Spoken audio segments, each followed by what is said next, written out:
The arrival in shadows. The galaxy whispered of Earth, but never in the open.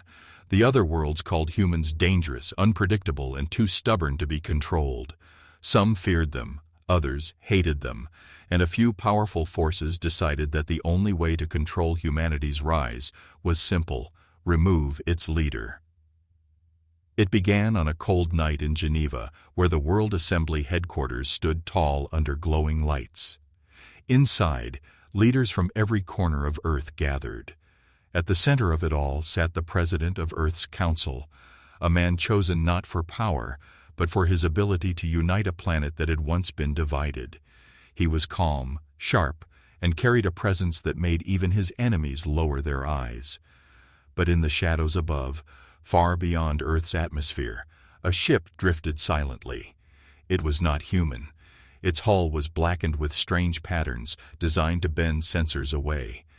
Inside that vessel, 6 figures prepared for a mission that had been paid for in blood and secrets. They were assassins, born from the far reaches of the Orion spires. Each one had ended rulers, toppled empires, and vanished without a trace. They had never failed. And tonight, they were told their mission was simple: kill Earth's leader. The eldest assassin, cloaked in scales of silver, studied the hologram of his target.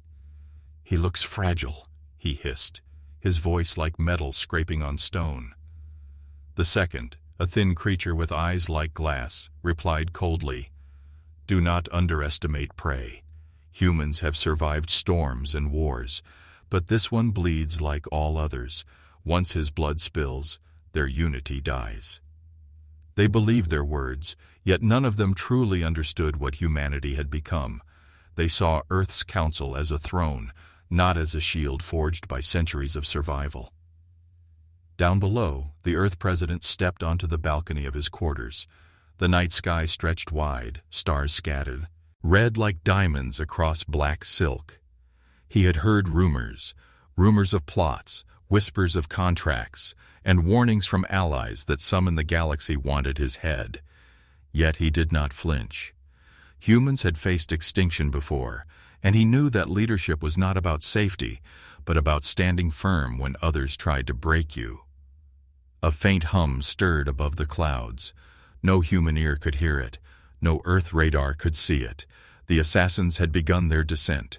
Their ship shifted shape, cloaking itself into the air of night, falling silent as a predator.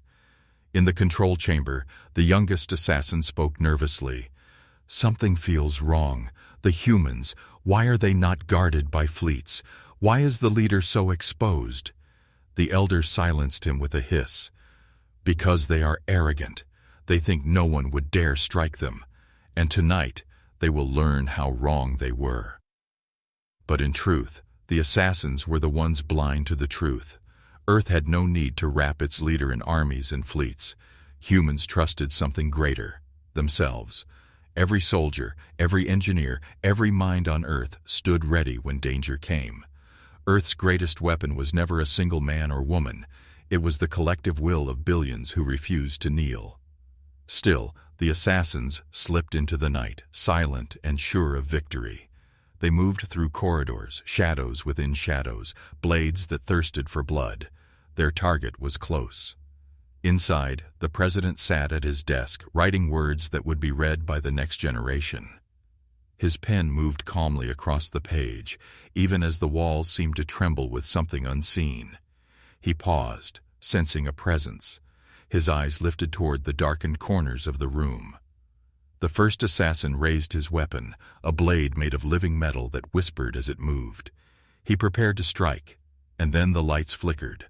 A low, steady hum filled the chamber. The assassins froze. The president did not move. He simply spoke, his voice steady, strong, and chilling. "You made a mistake." The assassins exchanged quick, sharp looks. None understood how their perfect infiltration had been detected. No alarms had sounded, no guards had entered. Yet their prey was staring directly at them, unafraid. The president leaned back in his chair, his eyes calm as stone. "You thought Earth would not see you coming," he said, his words slow and deliberate. "But we were waiting. The galaxy thinks humans are blind in the dark. What they don't know is, we are the ones who built the dark. And then, behind the assassins, the shadows moved. Not soldiers, not guards, but something far older, far deadlier. The assassins realized too late that their fatal error was not choosing Earth's leader as their target. It was stepping onto Earth at all. The shadows that answered. The assassins froze. They had faced kings and tyrants before, but never had their prey spoken with such calm certainty. The president's voice was not that of a man who feared death. It was the voice of someone who knew death itself would not dare touch him. The shadows around the chamber shifted. At first, the assassins thought it was a trick of light, but then the movement grew sharper, more deliberate. Figures stepped forward, one by one, emerging from the darkness. They were not soldiers in shining armor. They wore no banners or medals. They were ordinary humans, yet their eyes burned with the kind of fire only found in those who had survived 1,000 storms. A tall woman with scars across her arms stood silently at the president's side. Her stance carried the weight of wars fought in silence, wars never recorded in books. A man with gray hair and sharp eyes positioned himself near the window, his hands steady as stone. Behind them came more. Engineers, pilots, intelligence officers, all dressed plainly but radiating lethal discipline. The assassins hissed in disbelief. "These are not guards," one muttered. "No," the eldest replied, his voice low. "These are predators." The president leaned forward, his hands folded calmly on the desk. "You believed Earth needed armies to protect me," he said. "What you fail to understand is that every human on this planet is a weapon when survival is at stake." The youngest assassin gripped his blade tighter. His instincts screamed to retreat, but his pride chained him in place. "We are 6, he spat, his voice trembling with forced courage. "We have slain emperors. We will add you to our list." The scarred woman at the president's side stepped forward, her eyes cold as ice. "Try," she said simply. The assassins lunged. Blades of alien metal sang as they cut through the air, but the humans moved faster, too fast. They were not trained to fight like soldiers. They fought like survivors, with a raw brutality that turned every object, every angle, into a weapon. The gray-haired man caught one assassin mid-strike, twisting his arm until the living blade shattered like brittle glass. Another assassin fell when the scarred woman drove her knee into his chest with the force of a thunderbolt. The room exploded into chaos. Silent killers who had ended rulers across the stars now found themselves on the ground, their weapons stripped away, their arrogance crushed. The eldest assassin fought with desperate fury. His blade struck sparks as it clashed with a human's improvised steel rod. He hissed, his silver scales flashing under the light. "You are not warriors," he snarled. The rod cracked across his jaw, dropping him to his knees. "We don't need to be warriors," the human replied. "We're human." The president never rose from his chair. He simply watched, his calm eyes fixed on the assassins as his people dismantled them one by one.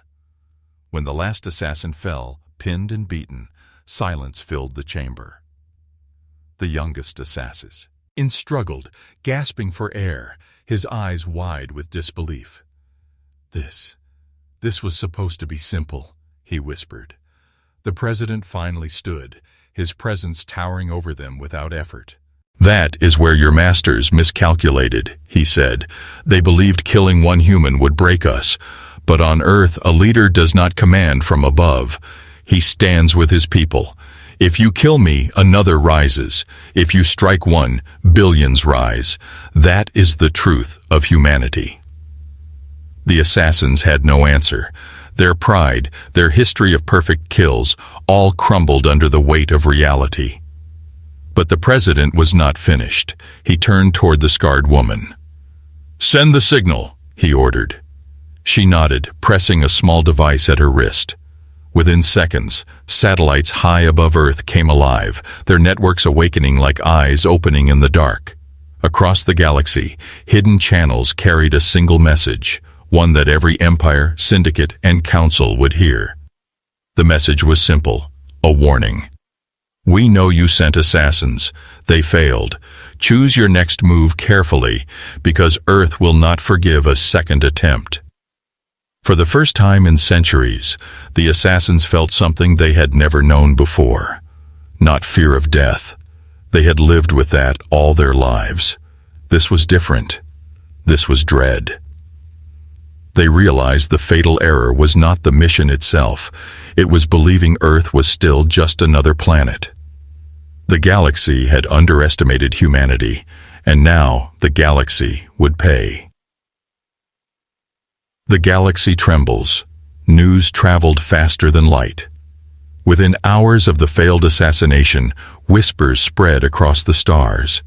Empires that once dismissed Earth as a primitive world now paused in silence. In the high chambers of the Galactic Council, alien leaders gathered. The hall was carved from crystal, glowing with artificial suns. But tonight, the chamber felt heavy, like stone pressing down on every voice. The assassins failed, one counselor hissed, his skin flickering with nervous light. They never fail, another protested. Are you saying humans defeated them? The answer came in the form of a projection in the center of the chamber. It was Earth's president standing tall, his voice carried through the council's private channels. His words were short, direct, and impossible to ignore. We know you sent assassins. Do not test us again. Earth is not prey. The chamber erupted. Some shouted in outrage, others in fear. A few tried to laugh, but their voices cracked under the weight of the message. The assassins had been legends, silent killers who toppled dynasties. If Earth had stopped them, what else could they do? Meanwhile, far from the council's chamber, the surviving assassins were dragged before the president in Geneva. They were bound, their weapons broken, their pride shattered. For the first time in their lives, they were not feared, but pitied. The eldest hissed, his silver scales dim. You will make enemies, he warned. The galaxy will unite against you. The president studied him with calm eyes. Then let them come, he replied. We are used to being underestimated. It is our greatest weapon. At that moment, deep under the Earth's surface, hidden vaults awakened. Massive doors sealed for decades now opened, revealing ships unlike any the galaxy had seen. They were not polished like the fleets of the empires, nor gilded in symbols of power. They were sharp, silent, and built for one purpose, survival. The engineers called them Ghost-class cruisers, vessels that could vanish from sensors, glide through enemy lines, and strike with precision. They were Earth's secret, held in reserve for the day when the galaxy's arrogance turned into open attack. In orbit, one such ship stirred, its engines lit with a soft blue glow, quiet as breath. The assassins, still kneeling before the president, felt the hum through the floor. They looked up, fear finally breaking their voices. What have you done? The president. T did not answer. He didn't need to. Above Earth, the Ghost class rose like a shadow against the stars, its presence a warning more powerful than any words. Back in the Galactic Council, panic grew. Some demanded war immediately, to crush Earth before it grew stronger. Others urged caution, their voices shaking with hidden fear. One counselor whispered what many were too afraid to admit aloud. If assassins cannot kill them, and if fleets cannot even detect their ships, then perhaps we are not the hunters anymore. For the first time in living memory, the galaxy looked at Earth not as a backwater planet, but as something else entirely, a rising storm. And in Geneva, the president stood before the broken assassins and gave them a choice. You can return to your masters and tell them what you saw, he said, his voice steady as steel. Or you can stay here and see what happens to those who defy humanity.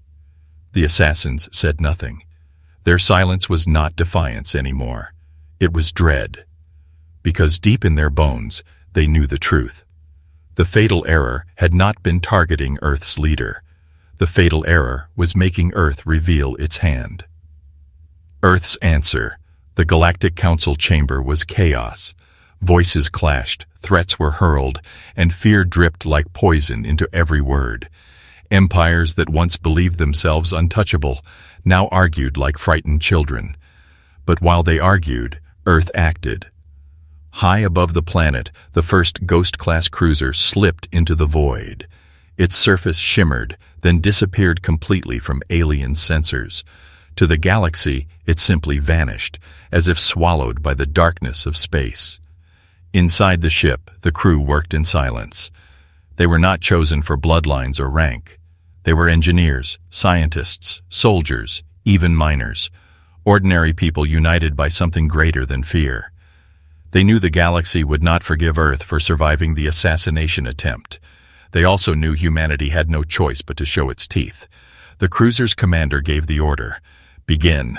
Across the TARS, deep inside the capital system of the Council's most powerful empire, alarms screamed.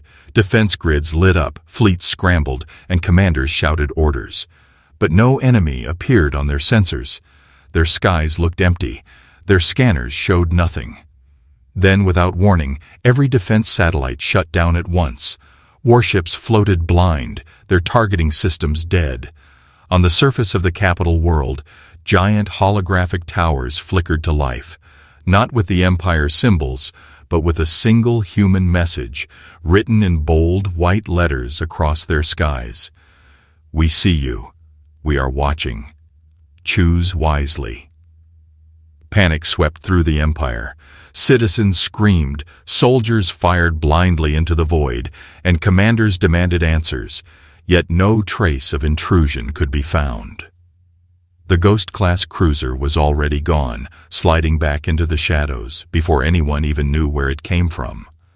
Back in Geneva, the president received the report with quiet satisfaction. He did not smile, but his eyes hardened. Now, he said, they understand. The assassins, still held under guard, trembled as the news reached them. They had seen humans fight hand to hand, but this was something far worse. This was power on a scale no empire had ever faced. The eldest assassin tried to speak, but his voice cracked. You cannot do this. You cannot threaten the entire galaxy. They will unite. They will destroy you. The president stepped closer, his voice low but carrying the weight of steel. You mistake us again, he said. We are not threatening, we are warning. Humanity does not start wars, but if war comes, we finish it. At that very moment, across the galaxy, old enemies began to whisper in secret. Some feared Earth, others wanted to strike first, but a few very quietly began to wonder if perhaps it was wiser to align with the humans instead of against them. Because why? While empires bickered and threatened, Earth had already proven the one thing the galaxy thought impossible. They could reach anyone, anywhere, at any time, and they could vanish without a trace. The galaxy trembled. For centuries, humanity had been ignored, dismissed, or mocked. But now Earth stood revealed as something else entirely. A storm, and storms did not ask permission to come. The fatal error. The Galactic Council sat in silence. The crystal chamber, once filled with arrogance and laughter, was now heavy with fear. Every empire, every ruler, every warlord knew the truth.